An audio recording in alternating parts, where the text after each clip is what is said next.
The Robin Pod is powered by Budget Tyres Autocentre. Make them your first and only choice for a vast array of vehicle services. They are reputable East Hull-based car specialists and dedicated to providing quality services at reasonable prices. And don't forget, they are trusted by the players, club officials and supporters of Hull Kingston Rovers. Find them at 146 Leeds Road and ask them about the exclusive discount they offer Hull KR Rovers Forever members.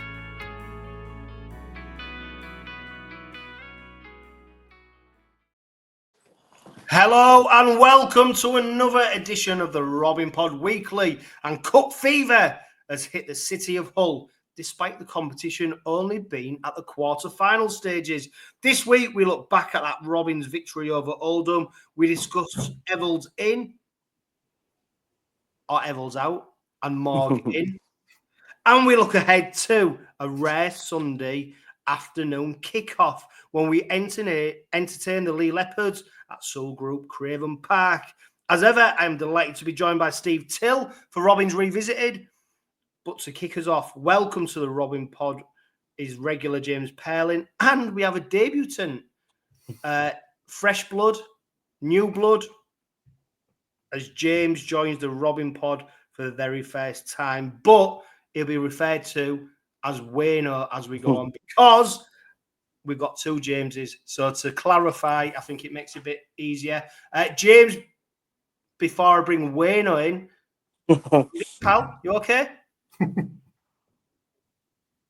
Which one? Purling, are you listening? I'm listening, yeah, I'm listening, Chris. Yes. Waino. Here we go. I tell you what, I've just introduced the explanation about why, and we've already fucked it up, haven't we, in the first? Literally. Right, James, you're James. James Wainright. Waino. There we go. Right, James Purling, how are you doing? Yeah. I'm all right, Chris. How are you? Great to see you, James. Waino. Yeah, I never want to say about age catching up, but if there was ever an example of that, I'm waiting until we bring Steve Till in. I don't know if that would have confused the matter. When Steve comes on, the 2 old pod is going as it wants it. All joking aside, Waino, great to have you on the Robin Pod. I put out an appeal earlier a few days ago about getting new people on the Robin Pod. If anyone's listening, watching on YouTube, if you want to come on the Robin Pod, literally, this is the whole point of this is about fans giving their opinions. I always look to get fans from opposition clubs or journalists who can give an independent view. And also, we're looking for new people, Rovers fans, to come on and give their opinions. So, Waino, I'm glad you've come on. Welcome to the Robin Pod. Thank you.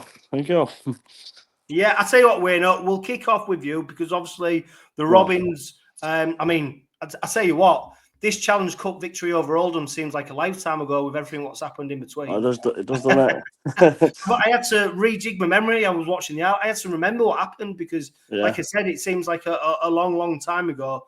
But a 40-0 victory over Oldham, for me, it sort of went the way we thought it would go. What about you? Yeah. How did you think? I thought it was quite a professional performance. It started a bit slow. Then we broke them down a bit, didn't we, through that middle? Thought big performance by Whitbread in the middle. But I think Shire played the full 40 minutes, didn't he? In the middle, that was a big performance from him. And then just a benchmark from that and just broke them down, didn't we? Yeah, we did. And James, when you look at the lineup, we was afforded the luxury of Willie Peters admitted, didn't he, that if it was a Super League game, some of these players would have played. But it was afforded the luxury of being able to rest Michael Lewis, for example, Mickey McAlorum, Warren Hargreaves. I mean, he jokes about them too, that they're nearly pushing on 40, so they deserve a rest. But if it was a Super League game, they would have probably been playing. And of course, we had Dean Hadley with a HIA, and then we had Joe Burgess. I mean, that's a bit of a worrying one that is hip injury, because they're not kind of injuries where you think there's an easy answer to treating that. And we'll see, obviously, as we record this, we don't know the squad for the game against Leigh. Hopefully Joe Burgess is included in that, and we hope that his reason for missing the Oldham game isn't something longer term, and it was just a precautionary measure. But when you look at the players, James, who came in to replace them, of course, we had Leigh Kershaw coming onto the wing, Danny Richardson slotted back into the halves, and then on the bench, Jack Brown, Eric Dorrough, and Leyland. I mean, a lot of people have been really like keen having Parcell back. Well, there you go. I tell you what, that's a great line straight away, Waino. Me.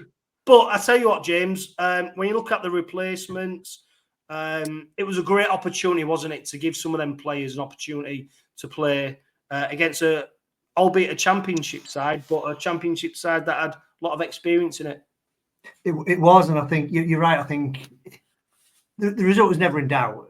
You know, as Waino said, I think, you know, it was a good, solid professional performance. They never looked like sort of really threatening us. But for me, the important thing was sort of getting some of these fringe players and giving them the opportunity to have a tryout. And I have to say, I think, you know, I was impressed with all of them. I think, you know, it's the first time I'd seen Dorrough and Bill Leyland, and I thought both of them were absolutely superb. I mean, I think Dorrough is going to be, you know, as he develops, I think he's an absolute beast.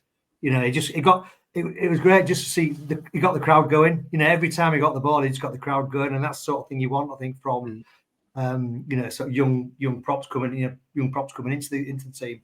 And I thought Bill Leyland just really picking up a win. I said, you know, it was just like having Matt Parcell back. You know, it was just, you know, it was great to see. I think, you know, he looked speedy around the ruck. He took the opportunity of getting that try. You know, took it well. Jack Brown, I thought, was really good. I think, you know, he's sort of clearly stepped on from last season. I think he's really had the benefit of a full pre-season with the club. And a proper pre-season. Proper pre-season, yeah. You know, so instead of fighting around, you know, and whatever they do. Tony Smith's holiday camp. Yeah, exactly. Yeah, but it did. I think, you know, he looked leaner, he looked fitter, he looked faster, and I thought he's going to ask, you know, I think he's going to give 𝗲𝗏𝗂𝗧 quite a few nice headaches in the forward selection coming up.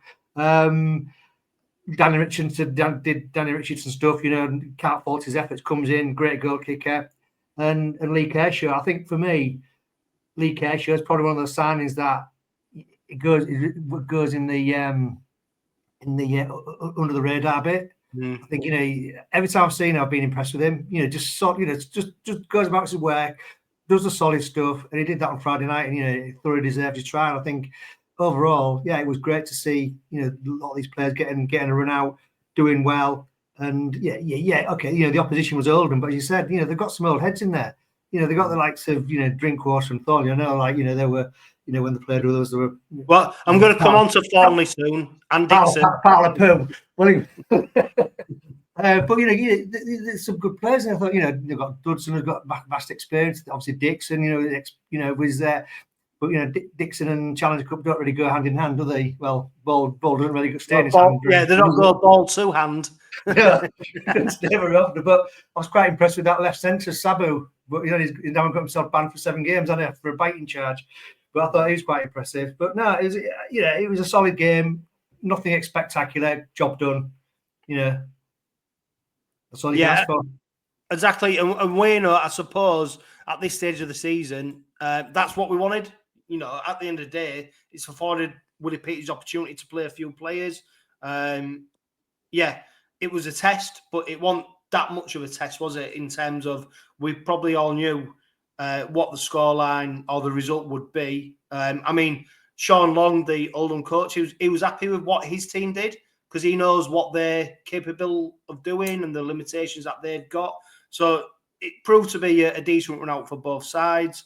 And I think it's one of them games where you just go, it's a job done, 40-0, it was solid. Richardson's got 6 out of 7 kicks. We've seen a variety of scorers, and we've had the opportunity to blood plays into that first team environment, because I think, James, obviously you've played. What's important is when you bring these young players in, or these reserve players, is that the first team environment stays the same no matter who you're playing, so that when they come into it, it is the same. So Dorrough, Brown, Leyland, I mean, Ruin was 18th man, but then that slightly changed a bit with the Evalds situation. That all changed. But these Kershaw, you've got these players are coming into what would happen if it was a Super League game.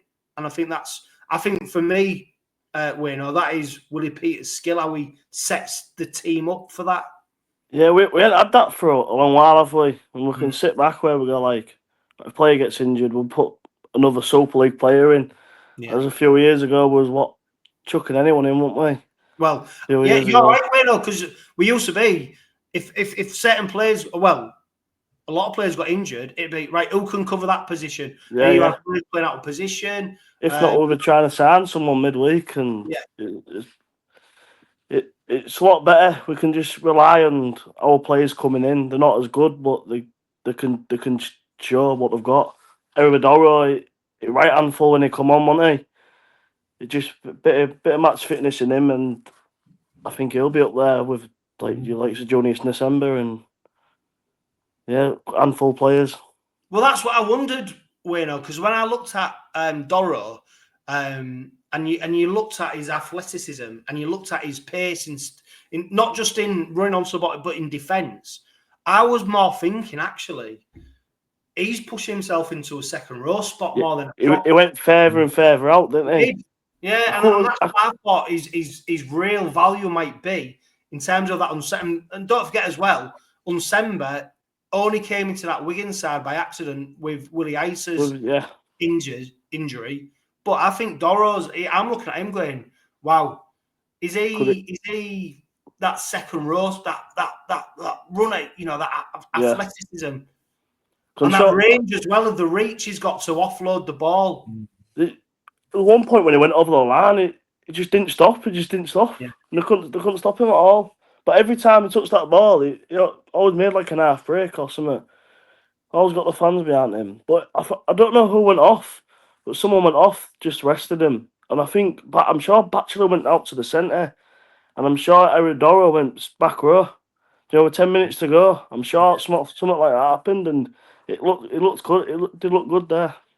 Yeah. James, I mean, Willie Peters loves versatility, doesn't he? He loves being able to have players who can shift around the pitch. We've seen it with the pack in Super League so far this season.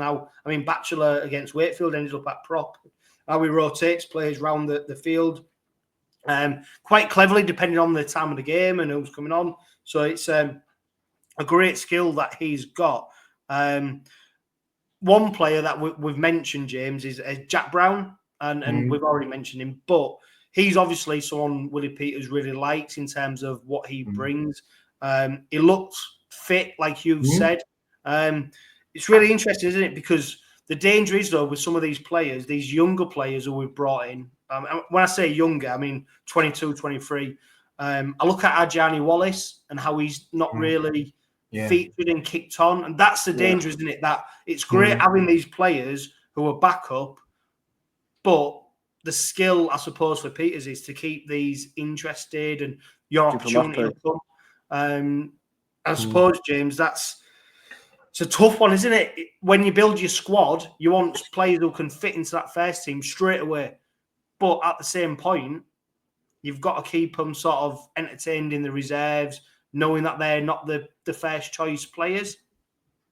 Yeah, it is a difficult one, and it must be quite hard. And I think it's quite interesting that we've obviously got a number of players who've gone out on dual reg this season and on loan to various clubs. Even like Noah Booth, he's gone out to Hunslet and seems to be scoring tries for fun over there. And so I think Tennyson's got and Lenny Ellis have gone to goal, and Fishwick gone to goal as well. Featherstone, and I think it's whether Hunslet, was it Hunslet? Hunslet, yeah, it was Hunslet, yeah. I knew it went out somewhere, but for me, I think that's probably where they're going to get more benefit, and that's not to denigrate what happens in reserve grade, but I think the issue that I think they've got with reserve grade is probably just seems a bit ad hoc.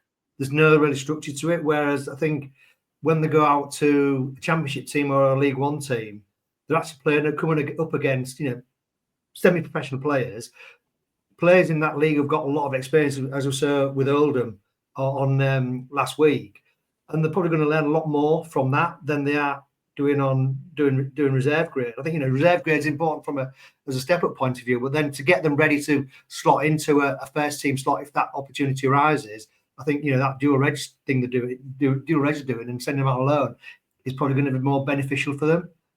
So It is, and I think that it's actually trying to keep everybody happy. But going back to Jack Brown again, I think didn't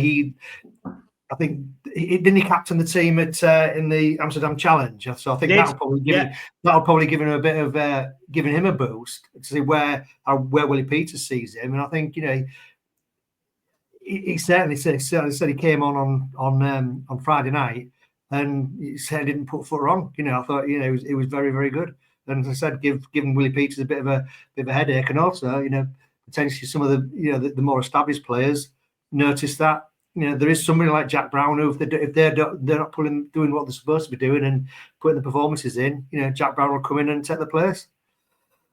Yeah, it's I tell you what, James, what's refreshing, and I've mentioned it not just about this game, about previous games, and about how Willie Peters manages the team within the game. So, like traditionally, you'd see players play one position. You don't deviate from that position because that is your position.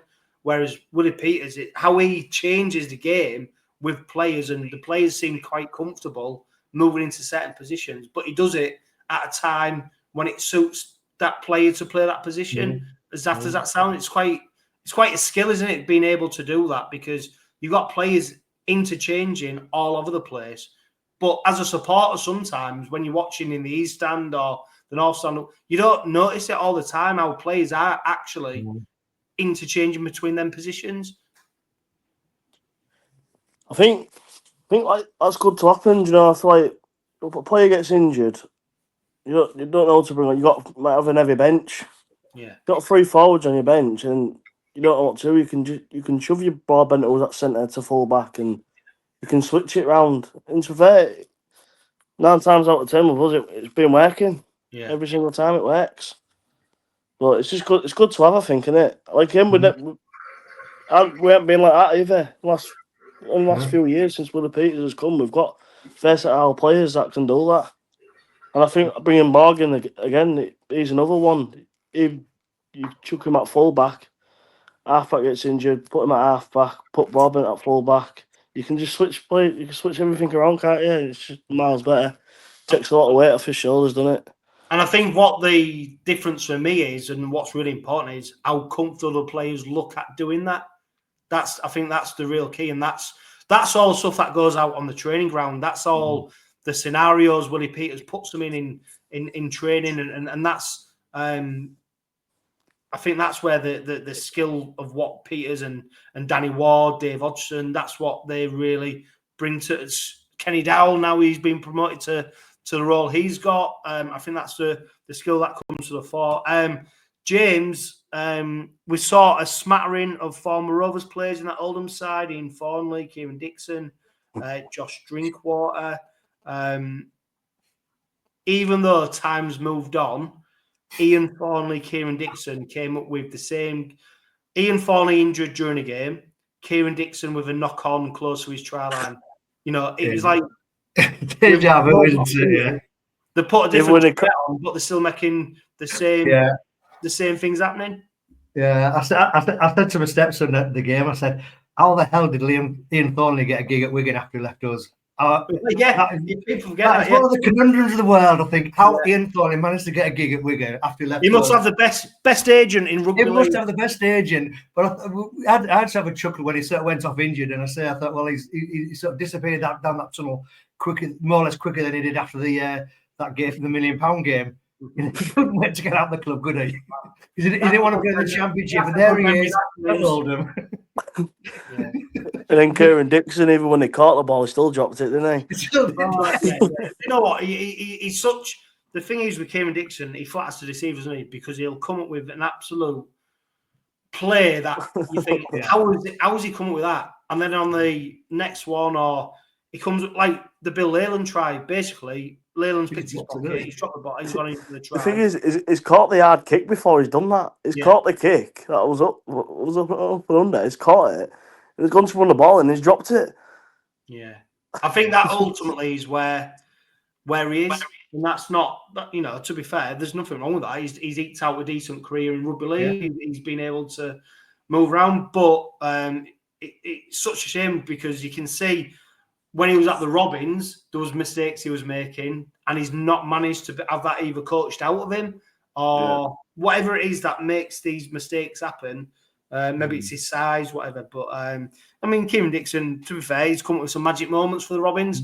There's times when he's pulled off absolutely unbelievable plays, whether that's try scoring, sometimes in defence, and it was good to see him back at Craven Park. But yeah, you just think that Bill Leyland try sort of just typified what we expected. But we move on. The Challenge Cup was a victory over Oldham, was a great result. It gave us an opportunity to rest a few players. Of course, as well, James, the rumour mill was going off the scale, wasn't it? Because the Roosters are interested in signing Hargreaves. Apparently, they need him back to come back, sort him out. All from this reporter. Yeah, I think that's somebody getting a bit carried away. Once it Buzz Ross getting a bit carried away. Yeah, well, I'll tell you what. There's a journalist in Australia who said that to sort Sydney out because they got off to a bad start to the season. I.e., the bad start was they lost the opening game of the season. They need someone like Wara Hargreaves to come back and sort them out, as if like Hargreaves is like this head teacher who's going to come back and start disciplining the team. Then go beat Penrith.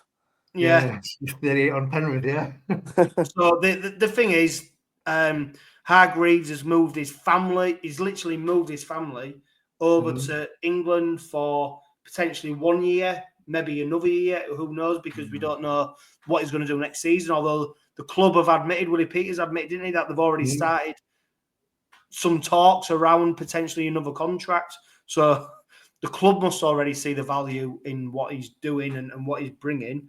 But it was an interesting one, wasn't it? Because the rumour mill, and we're going to go on to that later on because it does. It's mad what social media does, isn't it? It's crazy. Exactly. If you'd have believed it, and as soon as he wasn't named in the squad, he's going, and then Rovers put, come to Craven Street and JWH will be there. It's like, hang on, I thought he was on a plane to Sydney. I was get back so quick. So, thankfully, I mean, to be fair, this is. I tell you what, this is the interesting thing though about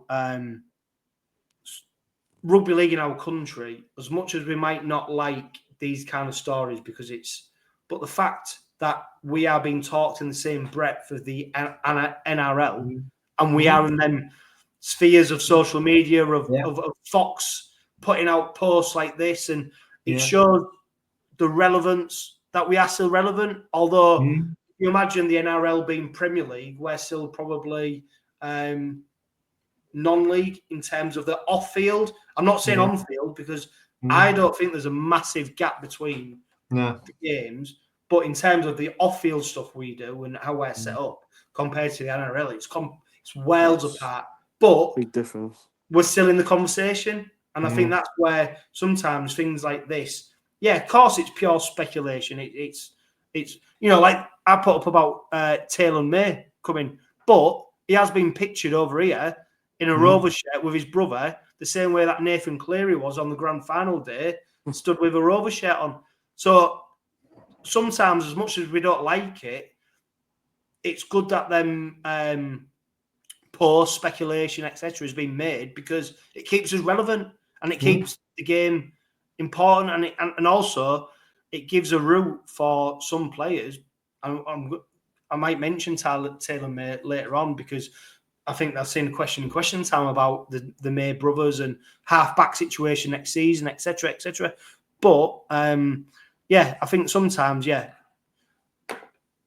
whilst we're in that sphere of bear in mind, there's only two professional rugby leagues in the world. At least we're in that conversation. As much as you might not like the speculation, because it is actually bollocks. That's the problem. So we will go on to Steve is lined up for Robins Revisited. No way. Wait there, Steve. I need to bring you onto the screen for all the viewers on YouTube who are wanting to see your face.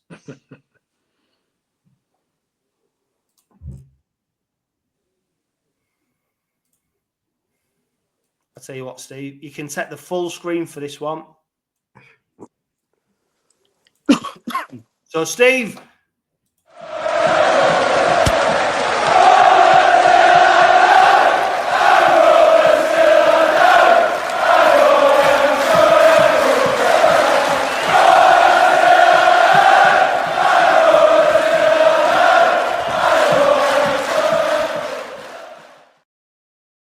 Steve, of course, we've got Leigh Leopards up on Sunday, which is a recent incarnation. I'm always interested to where he's going to take us back to now. Where are you going to take us back to, Steve? April the 15th, 1984. Ooh. That's where we're going back to. And it was the week when Rovers travelled to Hilton Park, Leigh, not the Sports Village. And it was a game which, if they won, they would become champions of the Slalom Lager Rugby League, as it was then. Yeah, we had 3 games left in the season, but if we won this one, we were going to be champions. Nobody could catch us. And the teams trying to catch us were Hull and Leeds. But this day was a magnificent day. It was the 3rd time in 8 days that Rovers had travelled over the Pennines and had won the other 2 games. And this game, they spent the first hour of the game in a bit of a tit-for-tat endeavour. There was a crowd of 6,000 and there were at least 2,000 Rovers fans that travelled across. But the first hour was tit-for-tat and it was 2016 after 59 minutes. Steve Hartley crossed the line twice, and there were also tries from Mike Smith and Gary Prome. Mike Smith and Gary Prome. And then the last 20 minutes, it was as though Rovers had flicked a switch, the machine started, and they absolutely romped over the opposition. The scoreboard attendant was troubled because he wasn't adding anything to the Leigh score, but he was adding plenty to the Rovers score. The Rovers pack was brilliantly led by 𝗀𝗂𝗀𝗃𝗁. Absolutely superb playing at number 10. And they hit top gear, they were remorseless. They set the stage for tries from Gary Clark, Gary Prome again, Mark Broadhurst. They were all converted by John Doherty. And Joe Cool, as he's known, he finished the scoring himself because he scored a try and kicked the goal, and we ended up winning 44-16. That try by Doherty came from a magnificent break from Chris Burton. And Doherty, funnily enough, had played for Leigh. He'd guested for Leigh a couple of seasons before. The Rovers fans in the crowd went wild. We all ran on the pitch, and the players went into the stand and waved at the Rovers fans and then took off the shirts and threw them in the crowd. And I actually happened to get John Doherty's shirt. We played in all blue that day, so I've got the all blue shirt of John Doherty, number 6 on the back. So there you go. It was a fantastic performance, and of course it gave us the championship, and it was an interesting start to the last 3 games because we lost the last 2 games in that we'd already won the championship. We eased down a bit and we were looking forward to the Premiership. And in fact, that was the season that Rovers became the first team to win the championship and then go on to win the Premiership as well. So in effect, if you jump forward to now, what they'd effectively done is win the League Leaders' Shield and then win the Grand Final. So there you go. Just a different way of doing things back in the past. But it was a great performance. As I said, it really led by 𝗀𝗂𝗀𝗃𝗁, although Gordon Smith at scrum half dictated a lot of what went on. And but as a team effort, it was brilliant. And that was it. Rovers 44, Leigh 16. What would we give for a scoreline like that this week? I'll tell you what, Steve, there's lots of people I know listen to the Robin Bod and watch it on YouTube who love these little flashbacks because it does prompt memories of years gone by, doesn't it? I am really interested though, Steve. So have you actually got that John Dorahy shirt still? I'll tell you what I did. I gave it to charity. Good man. I was talking to, I can't remember the full where it ended up, but I was talking to a lad today about it, and he said if I'd have kept it, it was one of those cotton shirts. If I'd have kept it, you know, there'd have been a few quid, probably more, that could have gone to charity. But I can't remember what I gave it to, but I kept it for a while, and it's one of those things where you didn't frame them then, you know, they were just in a cupboard. So I thought I'll give it to charity. But I vividly remember the team coming up onto. They went into the stands at the old Hilton Park with all the Rovers fans cheering them on from below, and I think it was Mark Broadhurst that threw the first shirt out, and then everybody else seemed to follow up. Incidentally, we're talking about a player who scored in that game, Gary Clark. He actually went on tour that year. He toured Australia with Great Britain. He was a young winger in those days, and Gary Clark went on tour. I think we would have had 4 tourists, but in the game after, that was the game against Hull where Len Casey got sent off, and he got a 6-month ban for pushing a touch judge. I think Fred O'Coy had started the argument, and Casey finished it. And referee Ronnie Campbell, I can see James laughing in the background there. Referee Ronnie Campbell sent Casey off, and as Len was walking off, the touch judge actually approached Len, and Len just stuck his arm out as if to say, "Get out my sight," you know. But he ended up getting a 6-month ban, and it cost him the captaincy of that Great Britain touring team. So, yeah, lots of events around those times, but they were great times because we were winning everything. Yeah, and Steve, I mean, we've just seen some of them traditions still live on. We saw only after the St Helens game, in terms of Jared Warner-Hargreaves, he gave his boots away, I think, as he went over to the away fans. So I think, Steve, what people and what maybe players who are listening don't forget is how much these little moments are so important to certain individuals. And when you don't give your shirt, your boot, your hat, your sock, whatever it is, that creates a bond, and almost can create, especially with the kids, that lifelong love affair, that affinity with the club just by them little moments. Yeah, I can remember as a kid we used to go and stand outside Craven Park after training nights, and I must have about 800 copies of the same players' autographs. You know, after every training night, you go and you get the autographs of the same players. You know, but like you say, it has an impact on you, and it has an impact on the children, how thrilled they are, and it doesn't matter how successful the team is. If a player from that team gives a minute or two of his time to talk to a young kid, that young kid's there for life. Exactly, Steve. Thanks for joining us on Robins Revisited. It's been a pleasure, and we look forward to the next game that you come on and tell us about the games from gone by.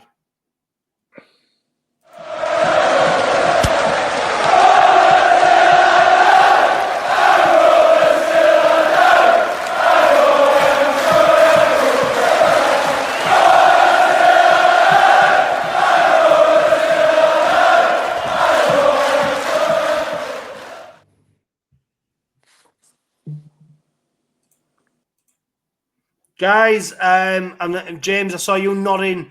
For people who listen on the podcast, James was, I think he was in agreement with what Steve was saying. He remembered a lot of them games. Games come past. Lots of great memories. Yeah. I was there at that game in Leigh. It was just fantastic. It was a fantastic occasion. Just remember all that must have been 20, 25 coaches all parked behind the. There's like a training pitch behind the one of the stands at Hilton Park and all the coach were parked on there. It's just great. Great days. And the Len Casey incident, I remember that as well. It was quite funny in the end. Obviously not for Len because he obviously got a 6-month ban and lost the captaincy. But yeah, no, great days, and I think hopefully we're going to see a return to them. Yeah, Waino to bring us back into the present moment. Niall Evalds, 𝗬𝗲𝗏. Of course, we got word that Niall Evalds might be departing the Robin. It is actually after the Rovers' victory over Oldham, and Willie Peters mentioned his press conference post-match that I think Evalds was supposed to be 18th man. I'm sure he was supposed to be 18th man. That changed because there was a question about why then Mikey Lewis. On the team sheet, it was Leon Ruin who ended up being 18th man. But then that led to Peters saying that something's going to be spoke about or announced in the next few days. Watch this space around Evalds. With all, I don't know, lots of people have heard the rumour that Evalds would sign for Huddersfield in 2026. So he was already going to them for next season. That deal's come about early now, and he's obviously joined them on loan for the rest of the season, which is interesting because I wonder if there's a recall option in that, and we might actually see Niall Evalds play for the Robins at some point this season. But Niall Evalds has been an absolute fantastic player, Waino, for the Robins since his quality. He deserves that little send off, doesn't he? He's unbelievable servant for the club, to be honest. But it's quite sad to see him go midway through a season after what he's done over the last couple of seasons. But yeah, it's sad to see him go. Yeah, he's been a great player, and James, don't forget as well. Originally, that fullback spot was earmarked for 𝗕𝗂𝗏𝗏𝗀𝗏, and Evalds was going to be out on the wing, of course.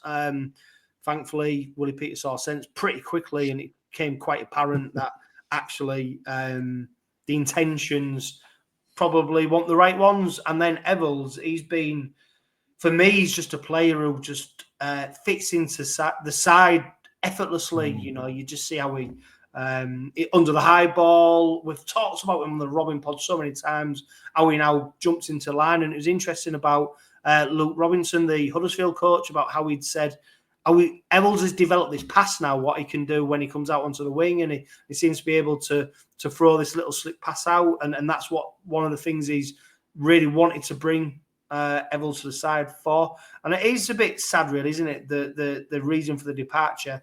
I suppose the question is because, of course, Niall Evalds is child's ill, poorly. We saw it on was it Rare Disease Day that the Robins where they backed him up and that, and so whether his departure is based on that and the need to be with his family, which is of course completely understandable, or whether it was a need to bring 𝗬𝗏𝗏𝗏 in because we pinpointed the fact that we need a kicker in respect of Reece Martin then being obviously laid out for 4 months, and Martin being an 85% kicker. I think Morgue's about 80% right now. So how the deal came about, it's like the chicken or egg, isn't it? What came first? I think it came a bit of both ways. Cause I think Huddersfield they've been struggling, haven't they? They've been having Sutcliffe in the half, haven't they? I think they've been struggling since about 2020. Well, yeah, for a long time. But well, they got Gagai at fullback, haven't they? Yeah. So I reckon he might have to move into the half, and they put Evalds at fullback, and I think with them getting that, Clune got injured, didn't he? Yeah. So I think they're struggling and wanted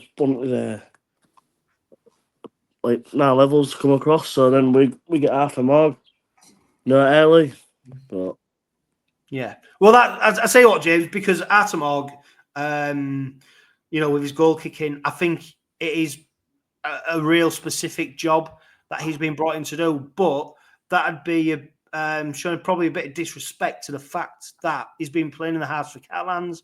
He's then obviously played fullback. For some reason, Sam Tompkins has been able to displace him, although Sam Tompkins has come out of retirement, and you won't know that he's come out of retirement. He's not actually really added anything to Catalan, albeit a body. And what was really interesting, James, about the 𝗬𝗏𝗏𝗏𝗏 move for Robin is that actually it must be the chairperson. It wasn't Steve McNamara or 𝗬𝗏𝗏𝗏𝗏𝗏 pushing this through. It was the club going, hang on, the Robins are interested. The Robins have had to buy out his contract. So Catalan have now received a lump sum of money to get Morgue, where the coach has actually gone, probably Steve McNamara, I'd quite like him to be part of this side. I want him to be part of this team. And I think if you look at the newspaper reports, especially there was a French one where 𝗂𝗏 said about it came as a shock to him. He expected to see out the season and how quick it's all happened, let alone the fact that he's in Harry Potter's cupboard while he's over here with two other players. I mean, I'd love to see that scenario. Whether he's used to living in like this palatial home in the south of France and he's come over to East Yorkshire, he's come over to Hull, and actually now he's in just a standard 3-bedroom house, which isn't as palatial as what he's used to. But it's quite a funny quote, and if you seek it out, I think it was what he did with a French newspaper. But James, the way the deals come about, and like I said, like Waino said, he's a good player who's coming. The deal just seems, which is quite right to question at this stage of the season, like why you'd lose your first choice fullback right now and bring in Morgue. But I think it boils down to goal kicking. I really do think it's that goal kicking. I think it is. I think once Reece Martin's going to be out for that extended period, I think obviously then opened up that Achilles heel we'd had from last season. So I think from that perspective, it is a real good bit of business. But I think, as you say, I think you've outlined, I think there are quite a number of different strands to it. I think, first of all, for Niall Evalds, I think, absolute top player, wish him all the best at Huddersfield. And I think he still lives over in Wakefield, doesn't he? So I think he probably wants to be, closer to his family with the illness that his son's got, which is, and then the family's got to come first. So, goes it's our best wishes. But I think also perhaps another strand behind it is the fact that Catalans are now having to pay everybody's flights and hotels over there. And I think there was certainly on social media, it knocks about €500,000 off their bottom line.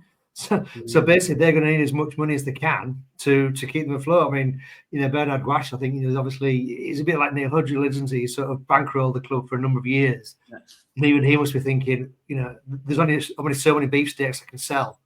I need to sell a lot of beefsteaks to sort of keep this club going. And unfortunately for them, they're not performing on the pitch either. It's there's a whole host of things going on it. But from a perspective, it makes sense. I think he was coming anyway. Comes in early, solves the goal kicking problem, and I think in terms of the type of thing he brings to the team, he's very much in the Niall Evalds mould. So I don't think from a structural point of view, there's going to be too much disruption. No, the only problem I've got, Waino, and when I look at 𝗂𝗏, I do think he's quite raw. He's not the complete player yet, is he? He's not. I know what James said is like, so the qualities that you look at Niall Evalds, you can see that in 𝗂𝗏, but he's not at that accomplished level yet. Is it for a 3-year contract, isn't he? 3.5-year contract. So now, he's 25 years old, isn't he? What? 24. Niall Evalds, 24 years old, and Niall Evalds is what, 31. So it's Niall Evalds probably got a good couple of years left in him, and then 𝗂𝗏 is still a very young player, isn't he? To be honest with you, he's yet to come in his best performances. Yeah, and obviously he adds that versatility, James, in terms of the fact he's got into the half now, and I think that's probably what Peters has looked at in terms of that cover. Of course, we've got Danny Richardson, who, to be fair, he's come in and done a decent job. Great, The only thing is, you'd say when you look at that cover, Danny Richardson's a different. So when we lose Mikey Lewis and Danny Richardson comes in to partner Tyrone May, it's a different dynamic. And I wonder if Willie Peters has gone to look at, actually, if Lewis is injured, how can we get a similar type of player in terms of that rawness, that running ability, that able to take the line on your own, and whereas Richardson's more of a bit of a structured player. Does that go with May? I don't know. So I think Peters has just looked at it and gone, and don't forget as well, James, Peters isn't afraid of a mid-season transfer. He's quite, he's quite ruthless in terms of. But what's interesting is these transfers. So you look at Castleford, for example, who were trying to bring in, like Singleton for, as we record this, who's coming today. They're like desperate transfers to literally fill. Whereas I think we could have carried on as we was, and it wouldn't necessarily been a bit. But in that strive for success, they're ruthless. There is they are. Yeah, I think if you look at where we are, if we didn't have Evalds, you could sort of say well, Broadbent would be more than adequate replacements at full back. We've got Danny Richardson, as you say, he's a different player to Lewis and May, but he's solid. He does. It doesn't do anything wrong. He just gets about his game and does it very effectively. So. Yeah, I think we've said it a number of times on here, haven't we? That we're in a really strong place now. Where we have got the players who can slot into these slots where we have to, injuries potentially disrupting, as Waino said at the beginning.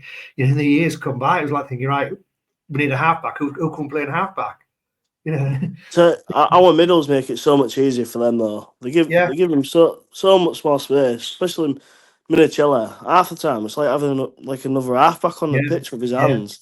Yeah, he's always first receiver, isn't he? And I think, do you know when Richardson went out to Huddersfield? I think he got no space. He's always on the back foot. You can't show what he's got. And he's stepped in these last couple of games. He's been in. It's like he's got loads of space and loads of time. And the kicks he puts in, he puts them exactly where he wants them. And he's another player hard to drop. It's like Broadbent. You're looking at him at the weekend. He's going to be a hard player to drop. His last 2 weeks has been undroppable. Well, we're going to come on to Jack Broadbent because we're going to preview the league game. But I think you're right about 𝗵𝗂𝗧𝗏. How what I love about him is his soft hands. How he's able to glide that ball out because then it pushes your halves out to make that magic where it counts, where it is playing into the centre, where it's the cut-out pass to the winger, whether it's a little grubber kick into the line. And I think having a loose forward like 𝗵𝗂𝗧𝗏, he's somebody. I think he's still so underrated in Super League, 𝗵𝗂𝗧𝗏, because he's. I think sometimes you expect a loose forward to be sort of this barnstorming runner who's going to crash into defence, and actually the skill is to become almost like another half. But what 𝗵𝗂𝗧𝗏 then does in the middle is his defensive work. He's regularly 35 plus tackles, anywhere between 35 to 50 tackles a game. He is such a sharp player in there. So that's I think what 𝗀𝗧𝗏 likes about his players. 9 times out of 10, his players are clean-up players. Dean Hadley, he does all of that. 𝗵𝗂𝗧𝗏, he does all of that. All the players that he's like selling into the club are clean-up players, and 9 times out of 10, they are an 8 out of 10 every single game. Yeah, I love that. 9 times out of 10, they're an 8 out of 10. Yeah. And I'm crap at maths as well, so I'm trying to work out the law of averages to see what that is. But that brings us on to, I tell you what, before we preview the Leigh game, which is, of course, on Sunday, another huge game for the Robins because Leigh are the only other side unbeaten in Super League. But they did drop points against that lot, which brings us timely on to the Challenge Cup draw, James, which, of course, has set tongues wagging, let alone what allocation the Robins will have in terms of tickets for that game. But it's the BBC's dream, in it. It's a dream fixture for them because it's got everything. It's got rivalry, it's got drama, it's got the underdogs coming up against the big dogs. It's got the fact that they beat the cup holders. In terms of if you was a TV producer or wanting someone to schedule games, this is the one that puts bums on seats in terms of the settees and people in the pubs to watch the games. Yeah, it is. Yeah, I mean, it was inevitable it was going to happen once. I mean, it was last one was in 1986. Yeah, which, to be fair, law of averages, it should have happened before. Should have been long before then. Yeah. How many times we've played Leigh and Salford over the last few years? Yeah. The only surprise we didn't get Leigh, isn't it? We'll save them for the semi-final. But yeah, it's going to be a great occasion, I think. And we've got nothing to fear, really. It's going to be. I was going to say that there's nothing to fear in terms of the old adage. It's the magic of the cup, and I think that is what the fear is. It's not the teams on paper. It's not the game. It's crazy stuff happens. The fact there's a hype around it, and just that's something that happens in the game that just throws it all off. And but I think what's the draw? Right. You what, Wayne? Oh, Waino, what that 1 hour rugby league special on BBC 5 Live that they condensed into 16. The most unprofessional thing I've ever seen in my life as well. Yeah, and then what that done is, Waino, you're right, because what that doesn't do is when you're on a national stage, and like I'll tune into 5 Live when I'm driving, and when they cover the Premier League and they cover other sports, it's interesting, it's concise, and then you go back to that and you go, well, that reflects on the game. That don't make the game look professional. Yeah, it was an odd, for something that was billed as an hour-long rugby league special featuring the Challenge Cup quarter-final draw. It ended up being John Wilkins' golf story, which nobody was interested about, by the way. And then Andrew Morley chipped in. Yeah, exactly. Yeah, exactly. It's like, what you've literally got the opportunity to sell the game to the nation, and you're talking about fucking this. Yeah. Anyway, and then the hash of the draw. Yeah, it just, I don't know. It didn't put the game in a great light. What? I don't understand why. Why would you take a camera off when they're doing a draw? Exactly. Yeah. What's the harm in? Oh, it's just. Yeah. Well, which to the normal punter on the street is just oddities that he'd go, like, you won't do this if it was the FA Cup draw.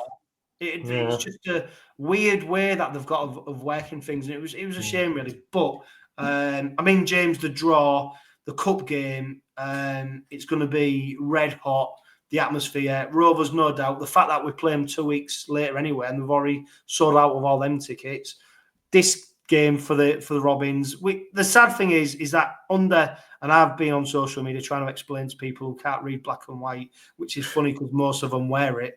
The rules state the opposition side are entitled and should be provided with 30% of the allocation. But in the event of, for safety reasons, that the police or the stadium advisory safety group say, actually, we cannot house 30% of the opposition's supporters, and in the event of that, we cannot have that game played here if that is what happens. So then that goes to the RFL. The RFL have got to ratify that to say, based on the information or evidence you provided, we agree that actually that club cannot get 30% of the allocation which they should receive under the rules of the competition. Like, it's not a difficult concept for people to understand. It's not as if Hull FC can go, hang on, we don't want to give you 30% of our tickets. That's not how the rules work. What's happened is an independent group have said, an advisory board have said, we cannot stage this game if you give 30% of the tickets to the opposition team, which is a sad indictment, really, of a stadium management committee. On the flip side, I do understand it in terms of you can't just put a row of stewards and half the East stand at the MKM Stadium and expect nothing to happen. It's you know, and I think what's been sad is, James, for me, is how previous events, you know, we've seen instances of bottle throwing, etc. We can pick out multiple events, which has now led to this restriction. But bear in mind, the way the stadium's segregated now is based on football. Yeah. So it's the football segregation which we have to adhere to because that's the maximum tickets that would be available for Hull City playing, Middlesbrough or Sunderland or anyone else who came to that stadium. And I just think it's sad that we've not been able to accommodate more Hull Kingston Rovers supporters in the stadium because the fact we've got 9,000 plus season ticket memberships, and also the fact we play the derby on Good Friday, so many people have missed out on being able to get tickets for that game, and there's every chance that the same people might now miss out on getting this because we've had a reduced allocation. But Yeah. I just think it's a cop out. I think, you know, I can understand why they've done it, but you're not telling me they can accommodate 25,000 crowds for football games with the likes of Leeds United, Millwall come in, and then they can't manage that. For me, there's ways they could have done it if they wanted to get more Rose fans in there. There's ways they could have. It's going to be crazy because at the end of the day, if we're not going to get a ticket, we're just going to buy a ticket in the home end anyway, aren't we? Well, the problem is in this city, you know, enough Hull FC fans or your mates. You go with, get you a ticket. Any Tom, Dick, and Harry can go on the website and buy the ticket from there. Well, I think I don't know what they're going to come out, but I think they obviously look at memberships and obviously the priorities, and obviously for it's like our games at Hulkington Rovers that members get priority, and then it'll be then secondary resales, and then after that it'll be members can then purchase X amount of tickets, and obviously the thing you've got to factor into this, James, is that it's a paid game. It's not party membership. That's what I mean. I don't think I was talking to the missus tonight about it, and I said, I reckon there'll only be about 14,000 there now, because, like I say, it's not in the past, so the bin dippers won't be. They'll have to sort of go behind the surface and get the loose change and try and buy a ticket. And I think they're just probably scared that at the end of the day, if they'd give Rovers 7,000 tickets, they would have been outnumbered by the Rovers fans, and it just beggars belief. I think there were other ways they could have managed it. They could have said they could have not sold alcohol, or they could have stopped you taking drinks onto the terracing like they do in football. They could have done allocated seating rather than unreserved. So the allocated seating would obviously get more people in there, which obviously they do for the football games. So you know, why couldn't they do it for rugby games? Yeah, the fact it's all unreserved then restricts the capacity as well. There's ways and means around things, but ultimately we are where we are. We've received 15% allocation, which is based on Good Friday. It's a shame. Hopefully, you know, the thing that I want is that it is actually a game that's played out on the field, and we're able to walk away from it, whatever the result, going, what a game. That was it. And we don't want to be left talking about anything that's happened beyond that. Interesting about what Hull FC put out on their website about why the decision was made, and it was all about the safety of spectators, which leads you to then go, well, is this such a problem fixture now where it should be policed like a football game? Because I'm not being funny. For a long time now, the derby, especially at the MKM, from what I've seen from both sets of supporters, the police pay sort of lip service to what goes on, whereas I've been to many Hull City games over many years, and it's policed completely different. And I do think this derby game, and this is what winds me up about when Wigan Saints say about their rivalry, you're like, hang on, there's nothing like the old derby. It is so, you know, Wigan Saints, whatever, it isn't on the same scale. If they think it's that unsafe, it should be policed like a police game, but it should be policed like it's a football game. But then that detracts from the fact that rugby league is supposed to be a family game. I hate it when they put it on the tannoy when someone swears, and the rugby league is a family game, you know, when they shout referee. But I think, you know what? Well, then police it accordingly, and then sell tickets on the back of what you're doing. So but it's a game that has got everyone talking. Then, let alone the fact then Waino, we play them on Good Friday, and we've got Wigan sandwiched in between that as well. Oh, some injuries going there, aren't they? Some injuries coming in there. Do you reckon? Oh, back-to-back derby and then Wigan. Yeah, that's going to be at least we've gone away, James, from the old Good Friday, Bank Holiday Monday fixture. We used to have. Which could cripple you, which it did with Rovers. We did, didn't it? Yeah, we knackered off them before. Yeah, so it's not a bad thing that they've moved that. I mean, that leads us on to the league game on Sunday, James. I mean, it's a tough tie, this, isn't it? It is a tough game against Leigh. They've been doing well. I tipped Leigh to be 4th place. I'm looking at Warrington going, actually, Leigh could maybe pick them for fares, because I think St Helens. St Helens are gone. the news that 𝗂𝗲𝗏𝗀𝗃's now injured for a long period.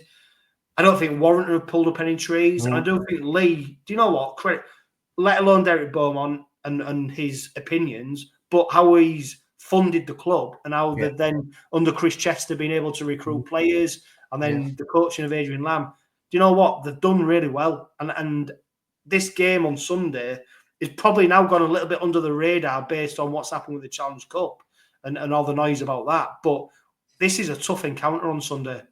It is. I think I thought Leigh would do well this season. I think I put them about 4th or 5th in my predictions. And I thought there might be slow starters given the they had quite a lot of turnover in the squad.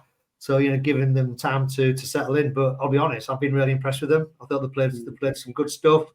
Defensively, they've been absolutely outstanding. There's not many teams that go to Wigan and keep Wigan to 0. So no, it is going to be a very, very tough game on Sunday. There ain't going to be many points in it.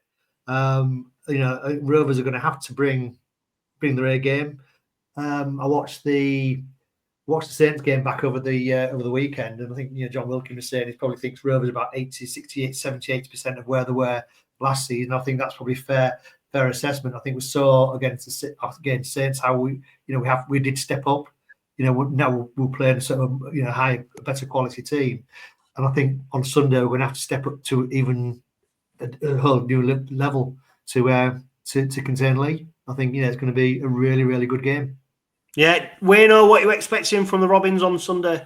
I think they've got to come up fast. Got to shut that Armstrong down, haven't they, out the back? He's some player, isn't he?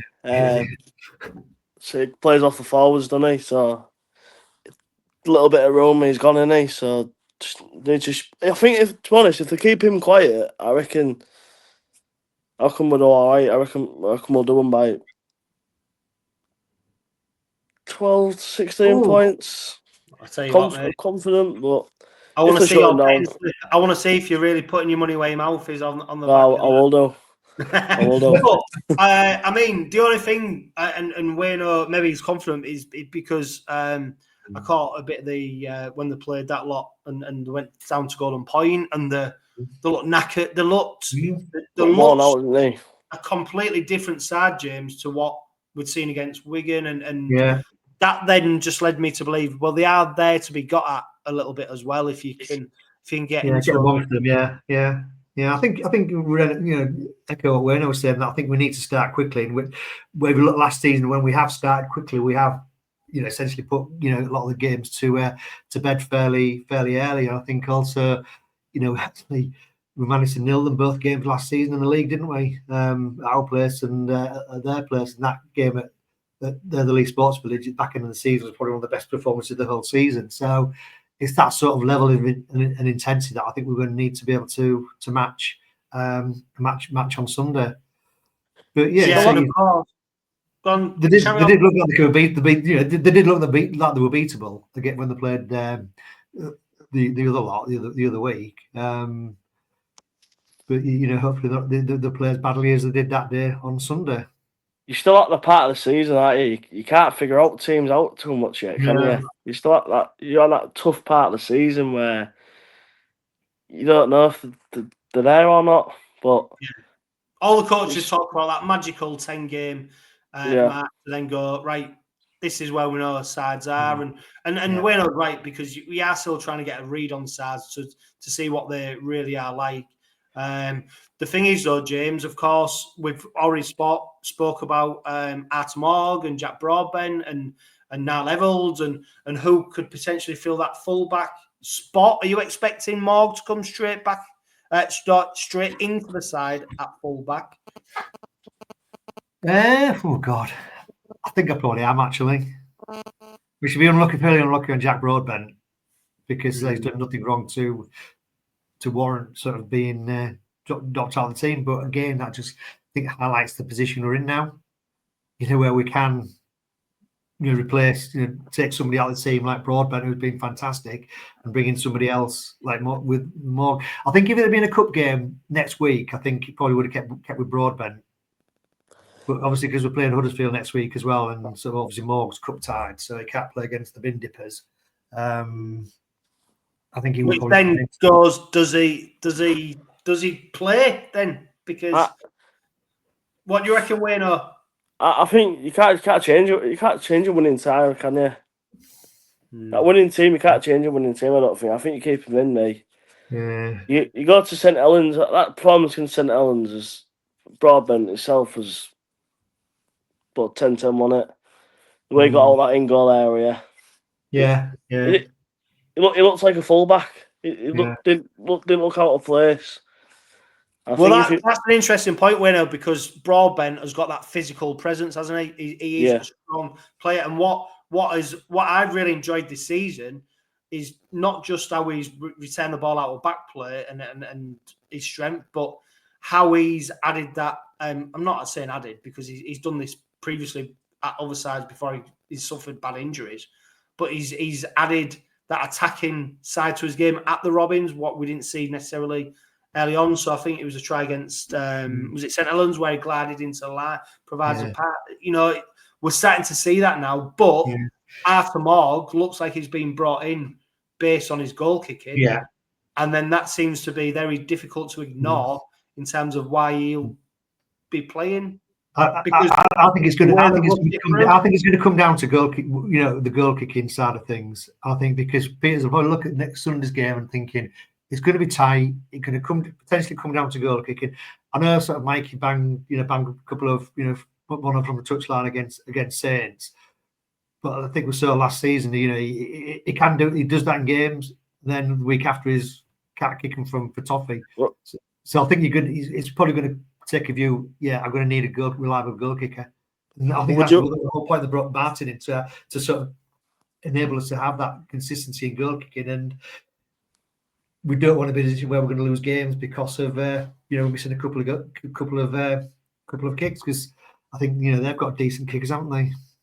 Would you rather Broadbent go into the cup Tyres with a couple of games under his belt or not though? That's a big question, isn't it? Because you drop Morgue. It's a difficult one. You drop Morgue in and then you take him back out again, and then potentially then what you do against Wigan. Yeah, and then so it's a really tough one. And I think one out of the 2 games you've got to play him. I think as well. The only thing with Morgue is he only started training yesterday. Yeah. Rovers, but I can see why he'd play. Hey, look, I mean, we'll know Sunday, and this is where now Willie Peters earns his money. One for Willie, isn't it? You know, the fullback. He got a fullback, Broadbent in the centre, and we'll see something completely different, won't we?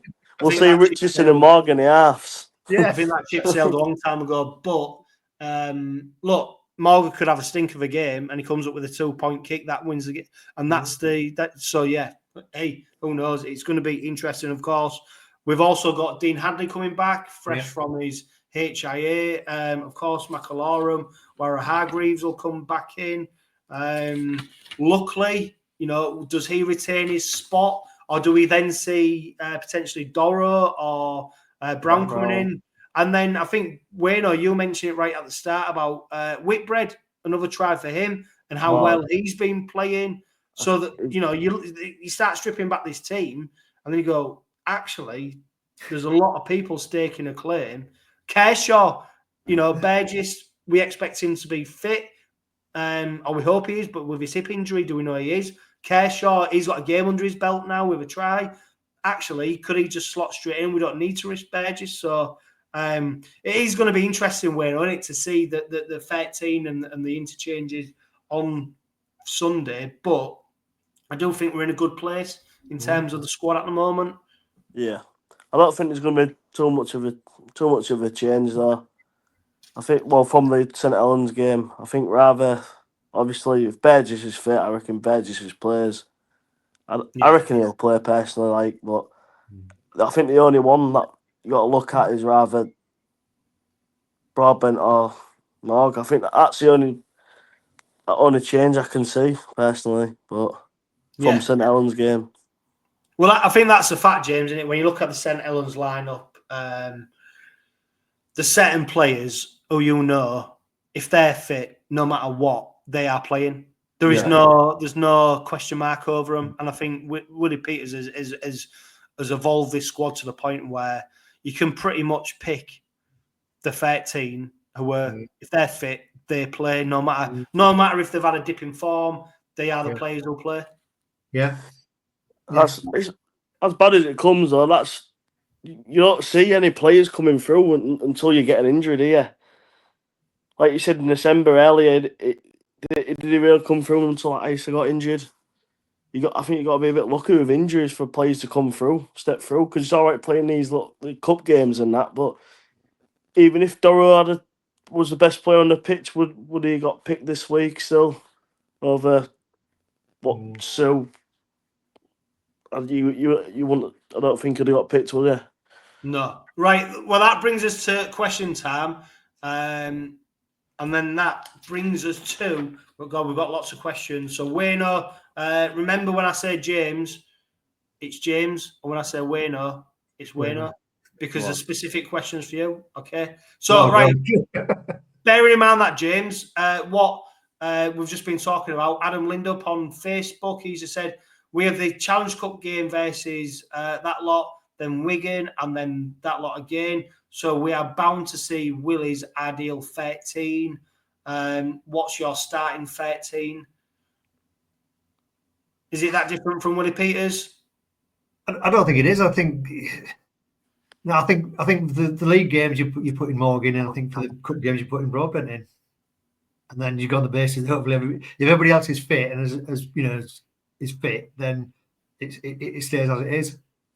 Yeah. Waino, Regan Andrews, he asks, we've spoke about it already, but it's a good point. Thoughts on Morgue for Evalds? Is it an upgrade or a downgrade? I think years to come, it's an upgrade, isn't it?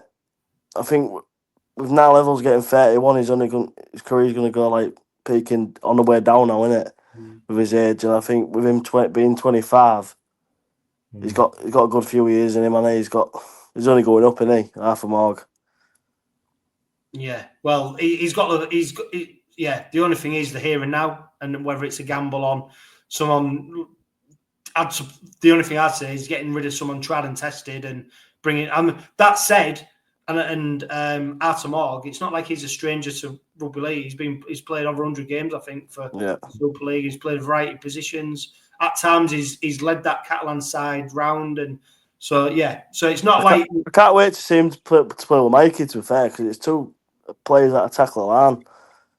There's not many players that attack the line better than Mikey Lewis, is they? That's it. French, maybe, and that's it. I think that's what the excitement is around how them two link up in terms of that free play, that ability to offload like Mikey has it. Mikey can take on the line, but if you're in back play supporting him, the opportunities he can present you sometimes, and vice versa as well now. If Morgue can break that line and Mikey's supporting him, so that's the exciting bit. Ian Dixon on Facebook, I'll go through all the Facebook ones. Have we any update on what's happening with the PNG boys who were meant to be coming across to be part of the scholarship? James, it was to do with visas and bringing. It's not as easy just bringing two lads from Papua. Well, it's not. No. I think it's funny. I was thinking about that myself the other day because they're supposed to come over last August, and then there's hit problems with visas, but it just seems to go all a bit quiet. It's maybe something that they could raise at one of the supporters' councils. Yeah, I think anything like that, red tape. I mean, let alone talk about immigration, visas, work permits, young people. I think the club have obviously announced them with and got a plan in place, and then when it's then back, that's when it goes. It's not as easy. So hopefully it bears fruition because there's a big fanfare about it, and of course we're keen to open links up across all of rugby league across the world. So let's see where that happens. Bazza Kingston, he's got like a fantasy question. If we had to release one player, not the type of fantasy you have, James, by the way, but maybe it is actually Rovers related. If we had to release one player off the quota spot in order to bring a star signing from Australia right now, who would it be? God. It's a tough one, that, isn't it? Oh, you're releasing to bring Nathan Cleary in. Oh. Tyrone there. Tyrone there, yeah. Like for like, Yeah, I like Tyrone May. I suppose that's it, innit? If you was looking at quarter spots, you'd probably be going like for like, wouldn't you? To go, well, if we can get X player. You couldn't release Tyrone May without an halfback. No. Well, that's it, does it? And then I think I've got, anyway, staying on the May brothers, because I think we've got a question about Tyrone May, about the future of the May brothers. And I think even Nathan Cleary's thrown into this as well, which is crazy conversations. But let's have a look. With Morgue coming over early and him being confirmed and signed for next season, thoughts on retention and possible areas the team will need to be added to? That's from Glenn over on X. Oh, no. What's it mean? Yeah, well, I mean, we've got obviously May's out of contract, isn't he? And there is going to be a certain movement of players. I think the movement of players depends on, of course, what we do this season. But I don't know. But then I think about, actually, does this squad evolve regardless of what happens come the end of the season?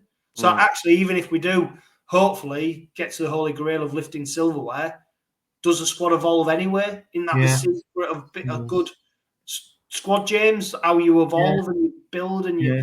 I mean, for me, the obvious one would be around hooker, because I think obviously 𝗂𝗂𝗏𝗏, I think, probably nailed on for just having 1 year. But then you think, well, actually, Leyland is obviously being earmarked for that spot, and then you're thinking, obviously he did well against Oldham. He's going to get more, experience around the club. And then you think, okay, well, do we need another hooker? But then you've got Lenny Ellis out on loan at goal. He's getting experience there. So you're thinking, well, actually, he's going to come back into the club, into a full-time environment, and hopefully benefit from the game experience he's got. So you probably then see you probably would need a hooker.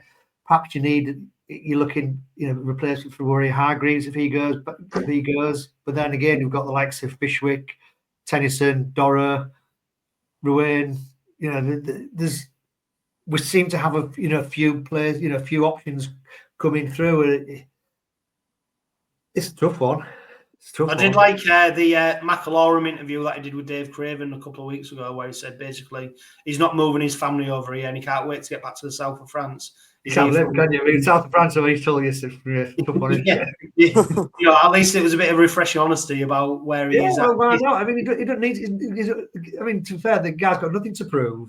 He's doing it. He's being brought in to do a job, and I think he's doing it superbly. I think people were. I think early in the season they were calling him saying a waste of a spot and everything. But if he's been brought in by Willie Peters to sort of take the ball, acting halfback, not making any yards, not doing any runs, just pass the ball out, first receive to first man, and that's all he's doing. But just put 20-25 minutes of solid defence in that rattles the opposition, then he's doing a great job. First 20 minutes of the game, it's last two people you want to see in it, 𝗂𝗂𝗏𝗏𝗏 and 𝗁𝗏𝗏𝗏. And that's where against Saints, they just strangled them. In that first 20-25 minutes, it was 𝗂𝗂𝗏𝗏𝗏𝗏 and 𝗁𝗏𝗏𝗏 and Sue just strangled Saints. I watched it again. One's up, weren't they?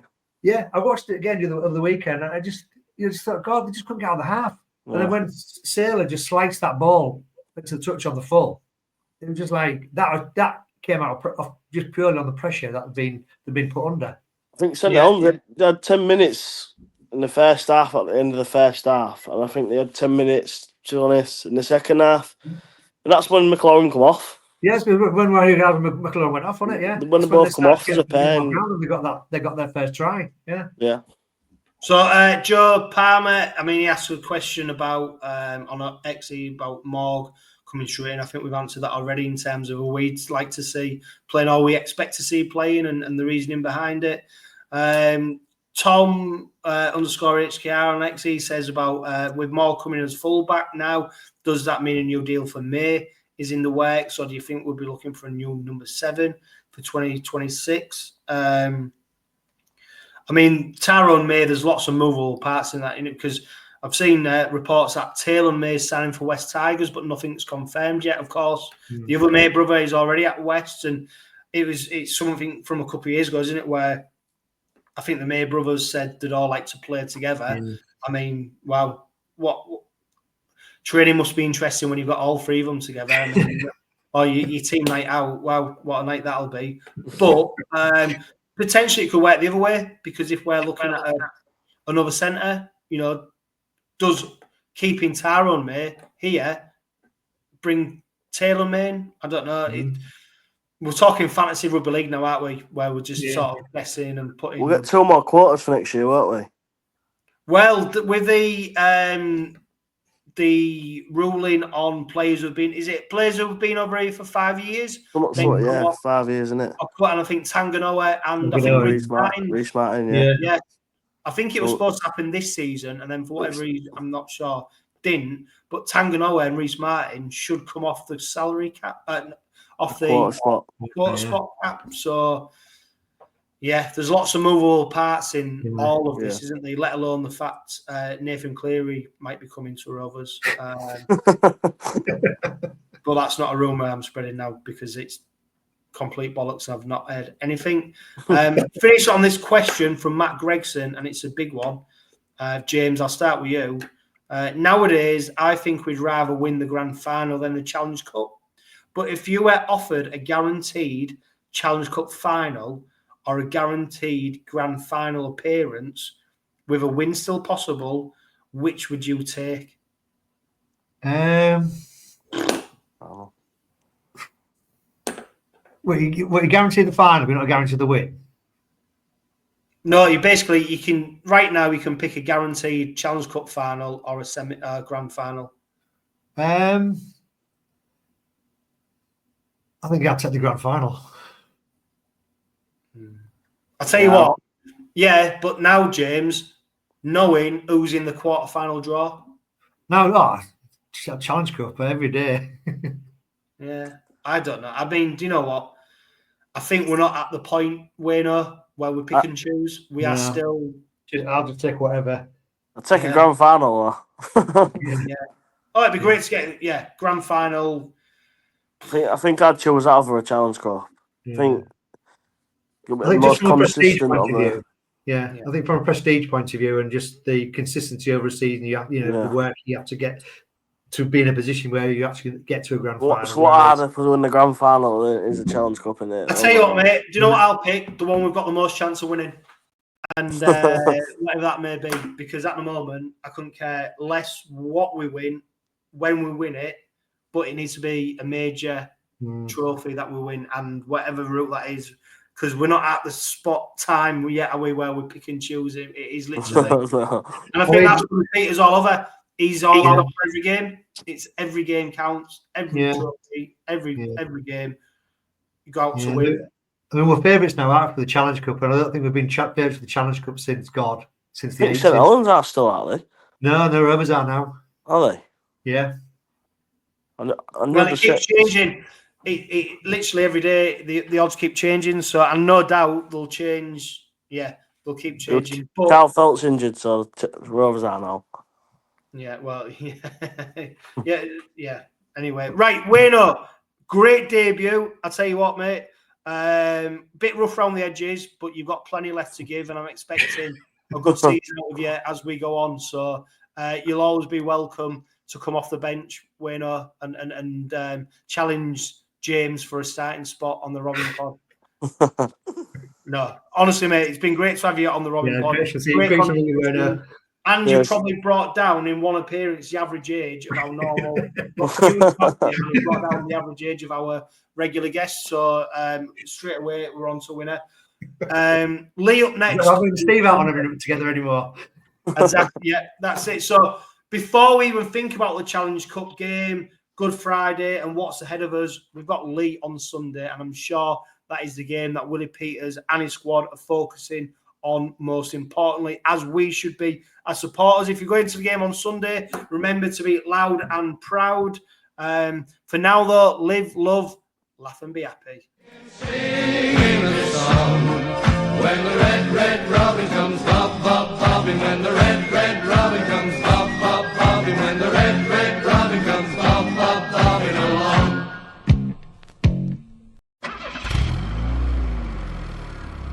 The Robin Pod is powered by Budget Tyres Autocentre. Make them your first and only choice for a vast array of vehicle services. They are reputable East Hull-based car specialists and dedicated to providing quality services at reasonable prices.